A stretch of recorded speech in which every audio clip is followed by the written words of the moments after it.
அண்ணன் ஆம்ஸ்ட்ராங் அவரோட டேட்டுவை போட வந்த கிளைண்ட்டுக்கு டார்க் அந்த ஸ்கின்னாக இருக்கட்டும், அவர்கிட்ட பேமெண்ட் கம்மியாக இருக்கட்டும், இந்த மாதிரி ப்ராப்ளத்தை ஃபேஸ் பண்ணியிருந்தோம். அந்த ப்ராப்ளத்தெல்லாம் தாண்டி அந்த டேட்டுவை நல்லா கொடுத்தோமா, பெஸ்ட்டாக கொடுத்தோமா, கொடுத்தோம்.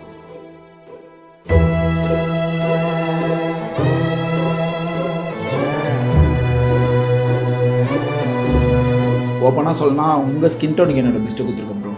பார்க்கலாம்.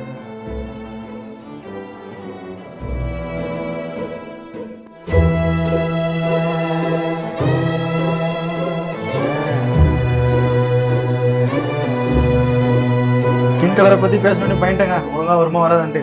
ஆனால் தெரிக்க விட்டார் அண்ணனே என் கூட இருக்கிற மாதிரி இருக்கு. டேட்டு சாட்டிஸ்ஃபைடான்னு கேட்டால் ஃபர்ஸ்ட் ஆஃப் ஆல் எனக்கு 100% சாட்டிஸ்ஃபைடு. டேட்டுவை பார்த்துருப்பீங்க, உங்களுக்கு பிடிக்கும் நம்புறேன். அண்ட் முக்கியமான விஷயம், உங்களுக்கு ஆம்ஸ்ட்ராங் அண்ணனை பிடிக்கும் அப்படின்னா அவரோட முழக்கமான ஜெய்பி கமெண்ட்ல சொல்லுங்க. உங்களுக்கு பிடிச்சவங்களோட ஃபேஸ் டேட்டுவை பொறுத்து எக்ஸ்ட்ரா டேட்டு ஃபாலோ பண்ணுங்க, நம்ம ஃபாலோ பண்ணிக்கலாம்.